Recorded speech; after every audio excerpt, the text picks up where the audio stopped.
Hi, I'm Jason from StrataGames. Today I have for you 3 commander decks that I have brewed based on new legendary creatures that have been revealed from March of the Machine, the new set that everyone is talking about. Now, before I go any further... My name is Urza, Lord of Artifice. Save your son, proclaim. Hello? People are talking about Commander Masters now? Don't care about March of the Machine. Let's push on regardless. So, the first deck that we are looking at is Slimefoot and Squee. Now, this was one of the commanders that caught my eye because I am a big fan of Jund value. Golgari specifically is my favorite color combination.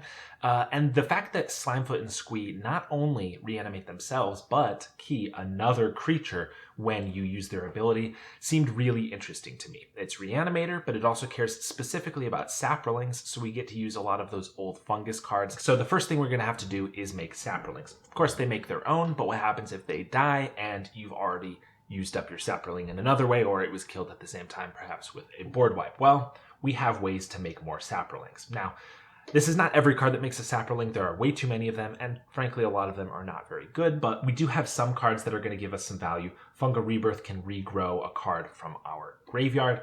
Golgari Germination, it gives us creatures every single time one of ours dies. A lot of different ways to make tokens here. Now, some of the key ones are things like Karazda Guildmage that sacrifices another creature to make Saprolings. That's key because we want Slimefoot and Squee to be put into our graveyard, but it's only a 3/3, so players are usually going to have something to block it that won't kill it or just let it through for the damage when you're attacking. So you're going to have to put it in the graveyard yourself. Now, one of the benefits of this deck is that we also get things like Necrogenesis built-in graveyard hate. Only for creatures, but still pretty valuable. Of course, we have quite a few fungus creatures that gain spore counters, which was an old ability in the Time Spiral block. I tried to include the ones that were actually good, regenerating fungus, including our commander if we want to keep him alive, creating more Saprolings, things like that. One of the things about Saprolings is that we also have quite a few ways to pump them. Nemata Grove Guardian, Tendershoot Dryad, which is a little on the pricier side, but a very good one, Thelonite Hermit, and Vertaloth the Ancient can all pump our Saprolings while also giving us other value. So a lot of different ways to make Saprolings here. You can even double your entire creature to count with Saproling Symbiosis. So a lot of good things to do here. Now, once we have Saprolings, we'll also need other creatures in the graveyard to reanimate with Slimefoot and Squee. So the first part of that is we need to have a way to discard them. Here are a lot of different ways to discard cards for assorted value. Many of these draw us cards like Key to the City, Faithless Looting, Bitter Reunion, Anye, Ange, however you want to say that. A lot of these draw us cards, but also other ones just give us more value, like more tokens, Packrat, Llanowar Mentor, or Chainer works as both a discard outlet and a way to reanimate creatures at the same time. So a lot of great ways to discard cards here. Now, what are we putting into our graveyard? These are the Haymakers. Now, Apex Altasaur fights creatures until it can't fight anymore, basically acting as a one-sided board wipe, or at least taking out all the important creatures on your opponent's side of the field. Regal Force is going to draw you cards for each green creature you have. All of our Saprolings are green, so this could be drawing you 2 cards. This could be drawing you 10 cards very easily. Verdant Force just has to be included because it's a classic old commander card, and also it makes Saprolings every upkeep. It's like Tendershoot Dryad, but a lot worse. And then we have the key cards here. Endre's Forerunners, Graz, and Kamal. These are all basically overrun effects. They grow all of our team. Graz seems like a very interesting way to do it because it doesn't actually give them +X+X. It just turns them into 5/3 Juggernauts in addition to their other types. So they still get bonuses for being fungi or Saprolings or whatever they may be.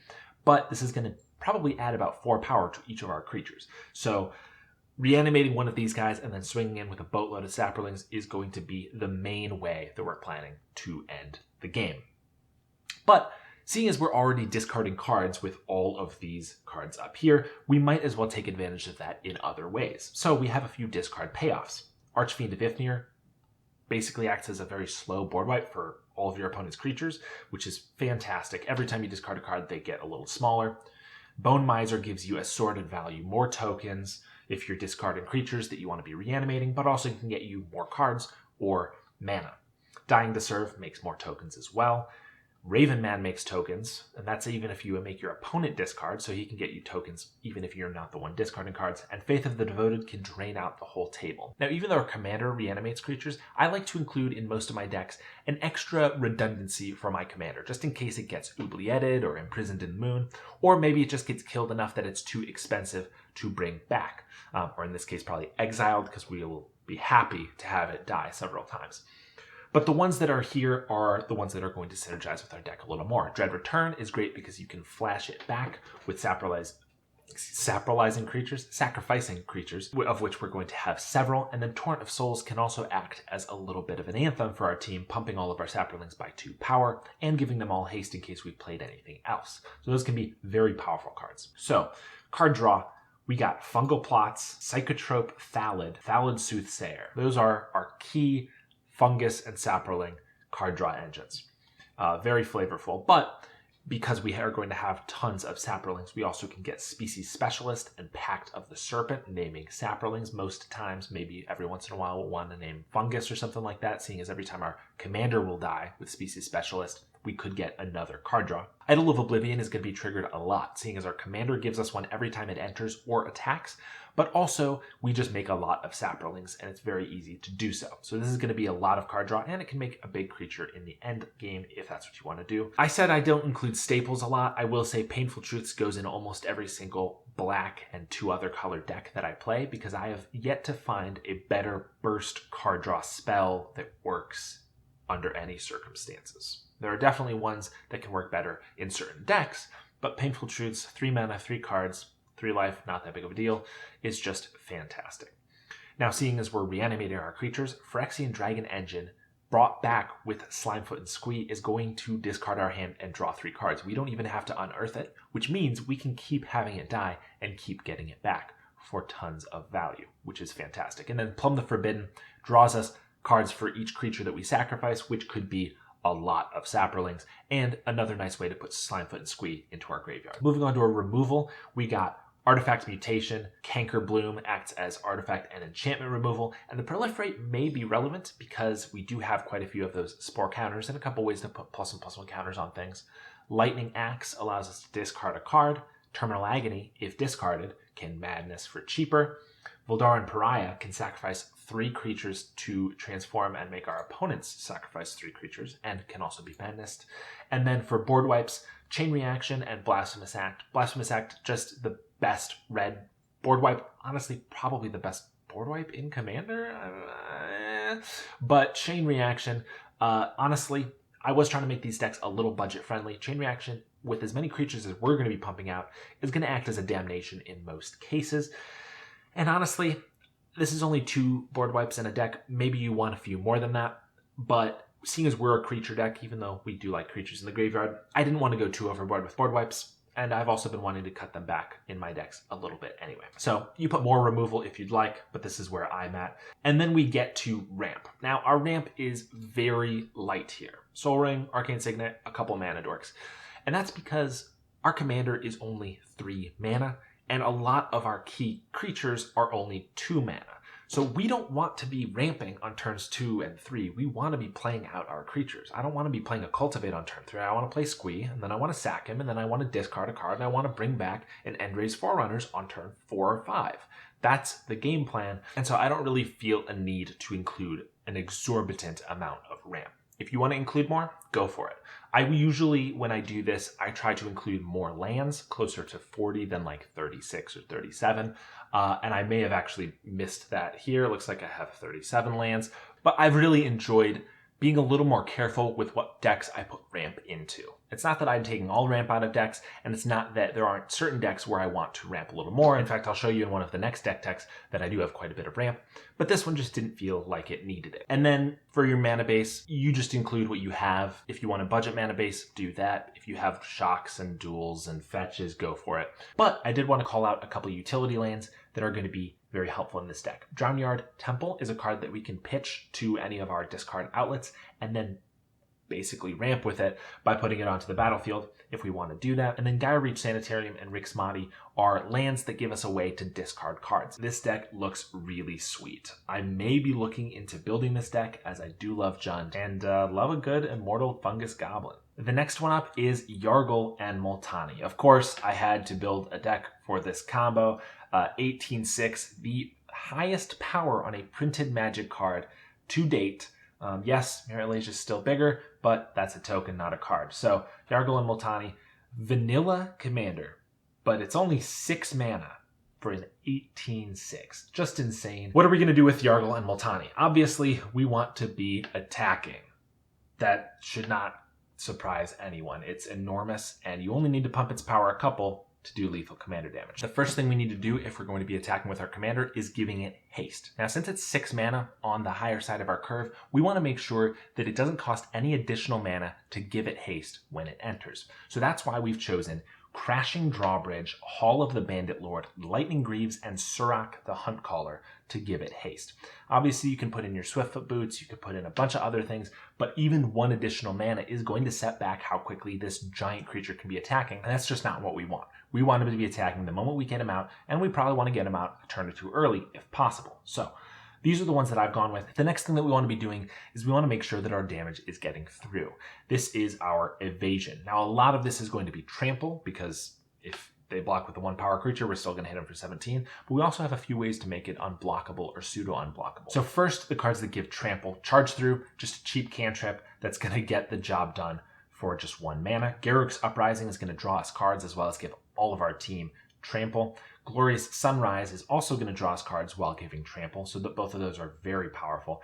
Goreclaw is going to grow itself, but also give +1/+1 to the big frog elemental boy thing. Rancor is going to come back over and over, so even when our commander dies, we're going to be able to give it trample again. Speaking of, we have a couple equipment, Loxodon Warhammer and Scepter of Celebration, that are going to stick around even once our commander bites the bullet, so that when it comes back, it'll be ready to suit up again. Scepter is also going to be giving us 20-ish 1/1s when they hit, which is very, very insane.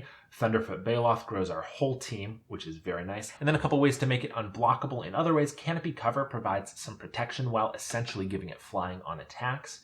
Rogue's Passage, of course, is a classic and goes in your land slot. And then Key to the City can also provide a little bit of card selection, as well as making our creature unblockable. Now that we have the biggest creature that's ever been printed, haste and trample on it, we need other ways to take advantage of it having massive power. And there are so many ways to do it. I've actually broken it out into several subcategories. The first one is card draw. Because our creature has such high power, Disciple of Bolas, Garruk Primal Hunter, Greater Good, Mask of Grizzlebrand, Return of the Wild Speaker, and Rishkar's Expertise are all going to be drawing us an insane amount of cards. Insane equaling 18, which is just crazy. Bonder's Enclave, I love to have a land that can draw us cards, and for cheap, it's going to be easy to have that 4-power creature. Strength Testing Hammer is an interesting one. If our creature has the greatest power, or is tied for the greatest power among creatures on the board, yes, it does. And then Owl Bear Shepherd is just a cheap creature that as soon as we play our commander, we're going to be drawing a new card every single turn, including the turn that it comes down. Other ways to take advantage of our power, though, is by overrun effects. There are a couple really powerful ones like Overwhelming Stampede and Dragon Throne of Tarkir, which is a little weird and maybe not the best card. I've tried it a lot and it's never worked very well, but I've also never tried it on an 18-power creature.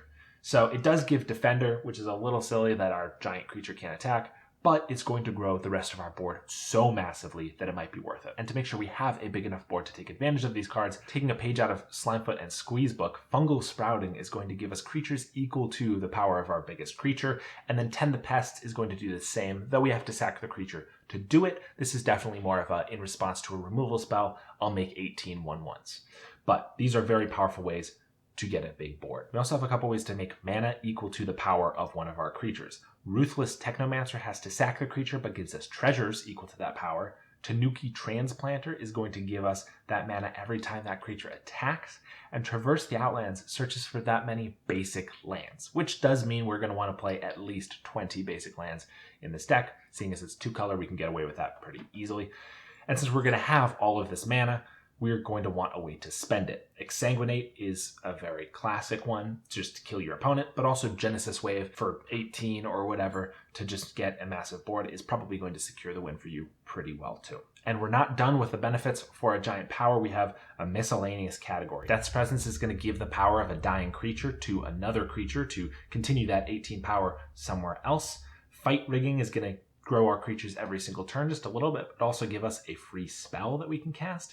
And then Gerard, Rite of Consumption, Essence Harvest, and Dying Wish all deal damage or make an opponent lose life equal to the power of one of our creatures.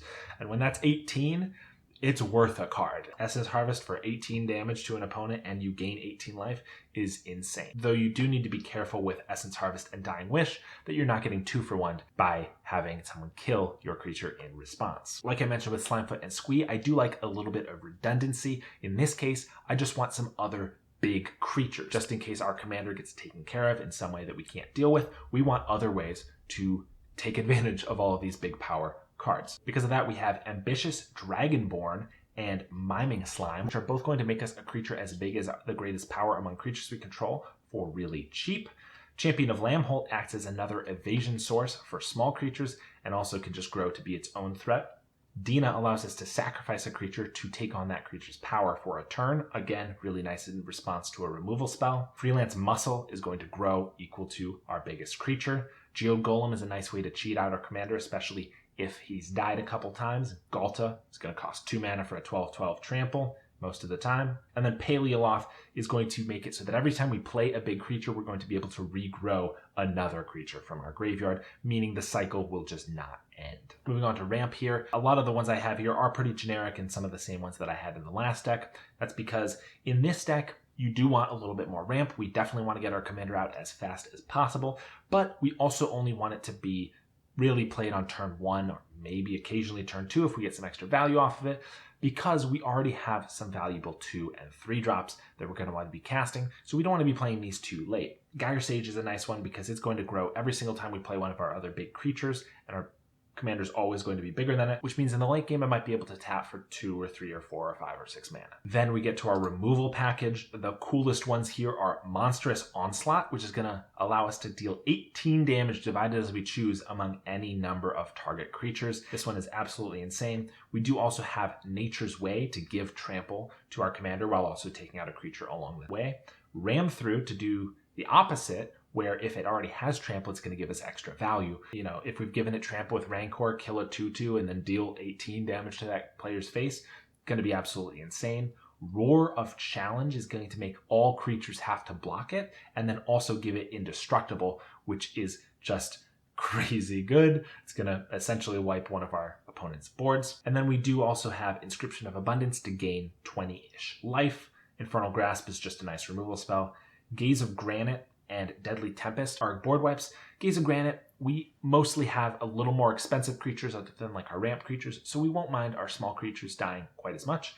And then Deadly Tempest, we're going tall, not wide here, so this is probably going to make us lose a couple life while everybody else is losing, 5 to 10 life. We do have a couple ways to reanimate our commander or any of our other big creatures, just in case we want to not have to pay for the command attacks every time. Back for More fights when it enters, so that's a nice way to pick off any creature. And Whip of Erebos is also going to give lifelink, which is going to gain us a crazy amount of life. One of my favorite includes for this deck is Not of This World. This is going to be a free counterspell, specifically when your opponent is casting something that targets one of your big creatures. Your commander is obviously going to allow this to be free, but also Galta and a lot of your other big creatures are going to be able to use this to good effect. So this just counters any spell or ability that targets it. And then again, lands, just kind of include whatever you have. I think I have 37 lands in this deck. It says 32 there because I've included them in some of the other categories.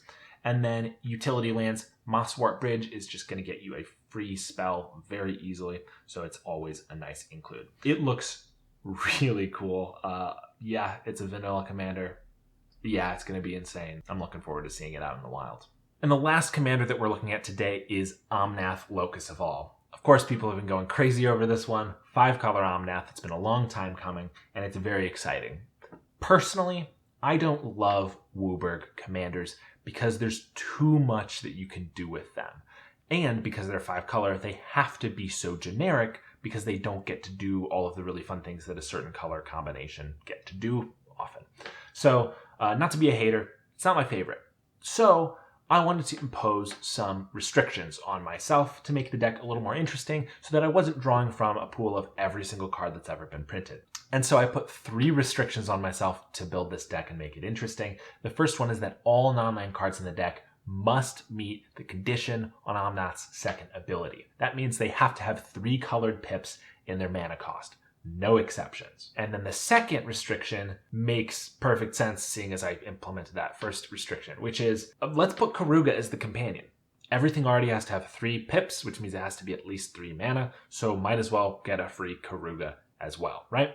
So must meet Karuga companion restriction. I guess that technically means that's kind of just the same restriction there. The 2 are the 1, but whatever. And then that's still so many so powerful cards. All non-land cards must be black. Omnath Locus of All, even though he has the Phyrexian mana as the black symbol, he makes it so that all your unspent mana becomes black. And black is the color that's been added here, so it feels right to focus on it. So, what are we going to do with this? The first thing that we want to look at is that Omnath cares about what? The top card of your library, which means we want to manipulate the top card of our library a little bit. Who's better at that than Aminatou, the Fate Shifter? Of course. Bolas's Citadel is a very powerful card, as people know. Dakin allows us to surveil. And then Sultai Ascendancy, Titan's Nest, and Urg, Spawn of Turg, all allow us to look at the top 1 or 2 cards of our deck, essentially surveilling. Actually surveilling? I think this is surveilling now. I think it's been errated. And then putting them back, which means we're going to be able to make sure we have what's on top of our deck. Now, I mentioned that every single non-land card is going to meet the restriction anyway. Most of these are just to filter out the lands, get the lands into our graveyard. Now that we've manipulated the top card of our deck, let's look at other payoffs for doing so. Baneful Omen's going to slap all of our opponents with a ton of damage. Enigma Sphinx, Maelstrom Nexus, Yannette, and Zeotor's Envoy all allow us to cast cards from the top of our deck for free. And then Entreat the Dead is a miracle card, which is super sweet. And it's just going to allow us to reanimate all of our super powerful creatures. Now, what else does Omnath like to do? Well, he likes to give us mana, and he likes to store up mana. So we also want to have a good number of mana sinks. Debt to the Deathless and Villainous Wealth can make for massive plays. Gyrus can just be an enormous creature. Gaze of Granite can take out lots of things, depending on what we want to destroy. Empty the Pits can make us so many zombies. And then Dreadshade can just be pumped for a ton of mana and deal our opponent 15 damage if that's what we want to do, So then we want to get to card draw. And I will say that here's where the deck starts devolving a little bit. It's harder to think of a game plan when our commander does all this generic good value stuff. And since we're including a lot of cards that do a lot of different things, it's also hard to categorize all of them. So our card draw slot is technically 14 cards, but a lot of these are charms that draw a couple cards, things like that. Ayara can sack any of our creatures, any of them, seeing as everything is black, except for Karuga, to draw us more cards. We have a Brilliant Ultimatum, which can cast a bunch of cards from the top of our deck. Cruel Ultimatum can draw us a bunch of cards and have a bunch of other value. You have Harness Infinity to take your entire graveyard into your hand. This deck, honestly, I think might be able to play this Meeting of the 5 card. There's lots of triple colored cards in here, so it might be okay, but who knows? Maybe it's garbage. It's definitely not very good in other decks and other formats, things like that. Nicol Bolas, God Pharaoh, is a powerful card, and he's centered in black, so we got to do that for the theme. Nightveil Spectre can steal our opponent's cards, and since we're Wooburg, we can pay for any of them. Niv Mizzet Reborn honestly might be worse than the Meeting of the 5 here, because we have a lot more 3-colored cards than we do 2-color cards, but Niv Mizzet is just a really good card, even if he draws us, 2 or 3. Promise of Power draws us a couple cards. Rafine is going to do that too. So you see, we're just tons of value. This deck, if it had to be described in one word, sloppy. But after that, value. Absolute value. And then we get to our removal. Turns out, a lot of good cards with multiple colors and multiple pips of mana are removal spells. So we have 18 of them in this deck, which is too much removal. You should not be playing this much removal. You got Bedevil, Casualties, Crackling Doom, Iridian Maelstrom. I mean, that's an insane board wipe. Kaya's Wrath, Lavalanche, Sultai Charm, which does other things, Ruinous Ultimatum, Riveteer's Charm, which does other things, Obscura Charm, etc. Nicol Bolas, you got Undermine as a counterspell. Unite the Coalition, Unleash the Inferno, Unmake, which is a pretty good one, seeing as all our mana becomes black. Violent Ultimatum is kind of fun, and Void Rend. Too much removal, but I kind of ran out of other things to find. I'm not sure what else to do with all these restrictions, and like, this deck's going to be insane regardless. This is easily a 10 power level deck. I'm serious. Bring your CEDH deck.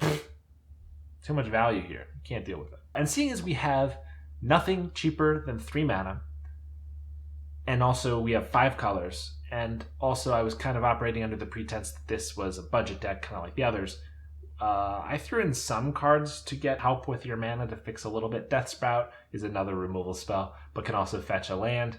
Soul of Windgrace can return some lands from the graveyard to the battlefield. Yurlok will just give you a little bit more ramp. And you don't take damage if you have your commander out, because you don't ever lose your unspent mana, unless you accumulate tons and tons of mana with Omnath, and then they kill that, and you still have Yurlok, and then you just take like 20 damage. And Zaxara taps for 2 mana of any color, so that's pretty cool too. Then we have our then we have the category good. I got maybe a little lazy at this point, but these are just some fun or decent cards that didn't really fit anywhere else. Eerie Ultimatum, bring everything back. Immortal Servitude, bring everything back. This one's good, probably better than it looks, because most of our cards, most of our creatures are 3 mana exactly. So this is going to be 6 mana reanimate a lot of our board. Not too different from an Eerie Ultimatum. Phyrexian Obliterator is going to be sweet. Phyrexian Tyranny, got the Phyrexian theme going on. That's pretty good. Silent Blade Oni, I don't know. I like him. He's a ninja dude. That's pretty sweet. Dude, I love utility lands. I cannot get enough of utility lands. But your 5 colors, you gotta have only 1 or 2, if any, utility lands. And this utility land, the utility is fixing. World Tree is still a relatively cheap card, under $5. You should pick one up if you're ever going to have a 5-color deck. They're going to get more expensive. They're really good. So anyway, let me know how y'all would build these decks. There's definitely some different ways you can take them, especially Omnath. I heard a lot of different ways to build it, all of which seem really sweet. The links to the decks are in the description in case you're interested in these builds or specific cards from them. And yeah, this is what happens when I operate without a script.